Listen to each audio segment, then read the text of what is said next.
Do you ever lie awake wondering why you finish so fast?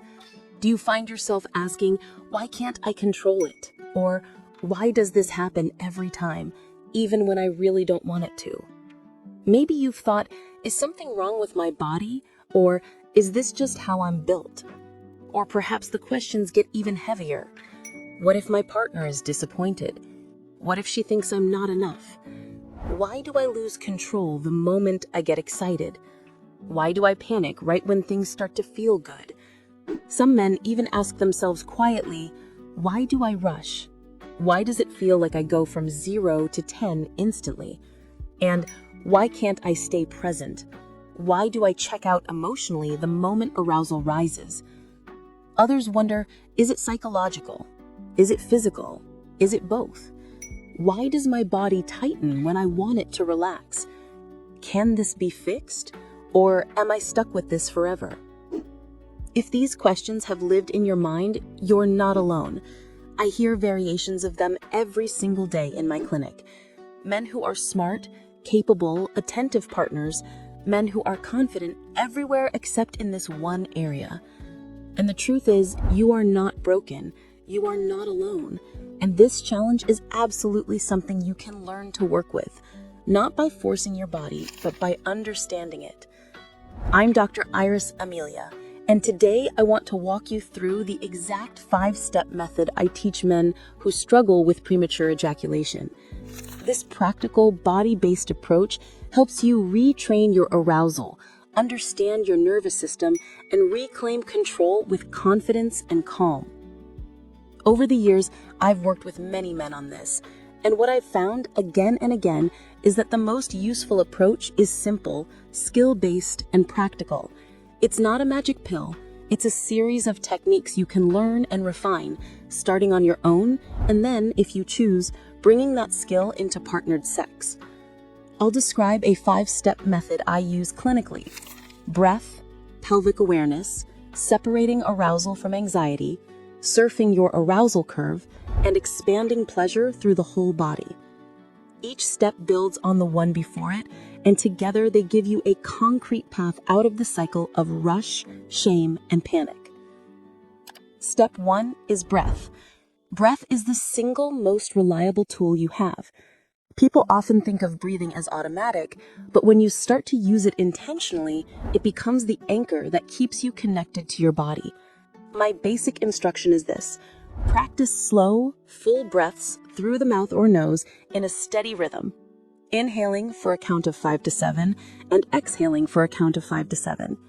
Do this slowly until it feels calm, like a metronome for your nervous system. Learning to breathe like this isn't a one-time skill you master forever. It's a practice you return to because every time you breathe intentionally, you lower your baseline of arousal and increase your ability to notice what's happening inside you. You'll use this breath most importantly during arousal. The problem many men face is that they lose the ability to notice internal changes until it's too late. Breath brings you into the present. It lets you feel the subtle shifts in your body that predict ejaculation so you can respond rather than react.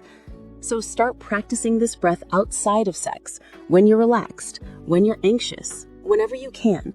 The more familiar it becomes, the easier it will be to use it when it counts.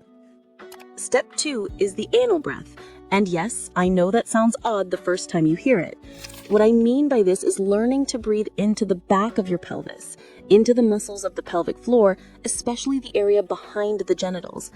Think for a moment about the sensation you have when you bear down to have a bowel movement. Now reverse that process slightly. On the inhale, you allow a very gentle softening and a small outward pressure in that area. Not forceful, just a micro release. And on the exhale, you let everything relax. This breath trains the pelvic floor to soften rather than clamp down. Why does that matter? Because ejaculation is accompanied by a rapid sequence of pelvic floor contractions. Many men who ejaculate quickly do so in part because their pelvic muscles are habitually over-tightened. If the response to arousal is tension rather than relaxation, the body moves faster toward the point of no return. The anal breath teaches you how to relax that area, to ride the wave of sensation without gripping. Start with this on your own. Lie down, breathe slowly, and tune into that back of pelvis sensation until it feels natural. Over time, you'll be able to bring that same micro-release into partnered moments. Step 3 is all about separating your arousal curve from your anxiety curve. This is where therapy and muscle training meet the nervous system. Many men I work with describe their arousal and their anxiety as being married together. The more aroused they become, the more anxious they get, and the more anxious they get, the more likely they are to lose control. On a practical level, think of your arousal on a scale from 1 to 10. For many men, once arousal climbs into the higher numbers, anxiety follows, and their sympathetic nervous system kicks into fight or flight, which short-circuits pleasure and accelerates ejaculation. The first task is awareness, being able to identify what anxiety feels like in your body versus what pleasure feels like. Anxiety will often show up as shallow breathing, tight shoulders, a sense of urgency in the chest, or a racing mind. Pleasure is more likely to be warm, embodied, and expansive. Mindfulness exercises and body scans are incredibly useful here. If you've never meditated, start with a simple 5-minute body scan practice where you close your eyes and identify sensations in different parts of your body, your toes, your calves, your belly, your chest. The goal is to develop the ability to notice without judging, and that skill translates directly into sex. When you can notice the early cues of anxiety, you can apply breath and pelvic strategies to bring yourself back down. Step 4 is the surfing part, the skill of moving up and down your arousal curve with intention. I often call this surfing the sweet spot. The idea is you don't let your arousal rocket from low to full throttle and then explode into orgasm. Instead, you practice cruising the mid-levels of arousal where pleasurable sensations are strong but not overwhelming. When you feel yourself approaching that uncomfortable high point, what many men describe as the point of no return, you shift your breathing pattern to the anal breath and intentionally soften the pelvic floor for a few breaths. For many men, this is the trick. 3 full, slow anal breaths can lower your arousal a couple of notches and buy you time and freedom to continue intimacy without reaching climax. This takes practice, and for some men, it takes considerable time. If you're someone who ejaculates within a minute or even seconds, you will likely need to train this over weeks and months. Start with masturbation practice where the stakes are low. Bring yourself up to a moderate level of arousal, pause, use the anal breath to come down, and then resume. Repeat this cycle. It's fine and normal to feel fearful that coming down will mean you won't come back up. That's a common worry. The solution is trust and graded exposure. Practice coming down a little and then returning to arousal again and again until you learn that your body reliably re-engages. Over time, you'll be able to do this during partnered sex. Step 5 is often underestimated, but it's crucial: spreading the pleasure through the whole body. Male sexual culture trains a lot of men to focus solely on the genitals, on erection and ejaculation as the end goal. When pleasure is localized and urgent, it becomes harder to regulate. What I teach my clients is to expand the sensation so it isn't just a single hotspot that demands release. Imagine your sexual pleasure as a dye dropped into water that slowly spreads. Direct your attention to let that pleasurable energy flow into your arms, into your chest, down your legs, into your breath. Consciously invite the sensation to travel through you. This shift does 2 things. First, it makes the sexual experience richer and more varied. You begin to feel full body pleasure, which often leads to more satisfying orgasms. Second, it weakens the narrow feedback loop that triggers premature ejaculation. When sensation is distributed, the pelvic floor can stay softer and you can ride waves of pleasure without the anxiety-driven sprint to the finish line. Now, all of this sounds like a lot, and it is a lot. It's a skill set, not a one-time fix. Some men make rapid progress in weeks, others take many months. There's no shame in taking time. In my clinical experience, the men who get the most consistent results are those who are willing to practice patiently, who do the solo work first, and who bring compassion to themselves when they have setbacks. Often, these men are high achievers in other parts of life who expect quick fixes. Sexual training is the place where patience pays off. Let me give you some practical, actionable steps you can start with today. First, practice the breathing pattern daily until it becomes a default. 5 to 7 in, 5 to 7 out. Slow and steady.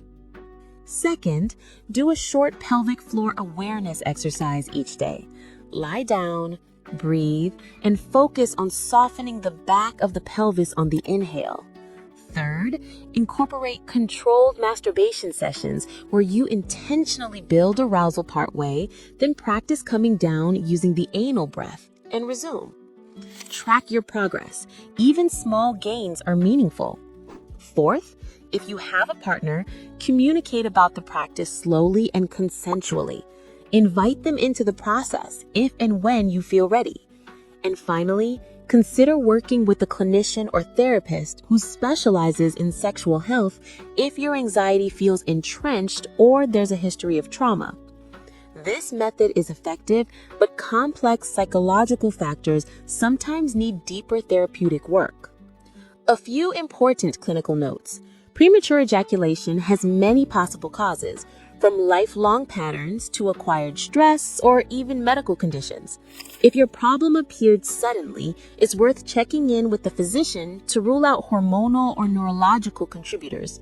If your experience is lifelong, the pathway may take longer and involve different techniques.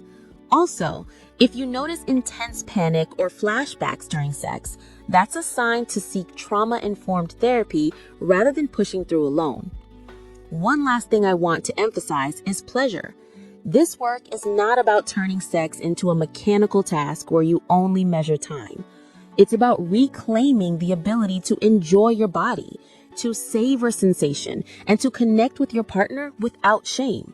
When you shift from a performance frame to a pleasure frame, everything changes. You'll find that your stamina becomes a byproduct of relaxation and connection rather than the main objective.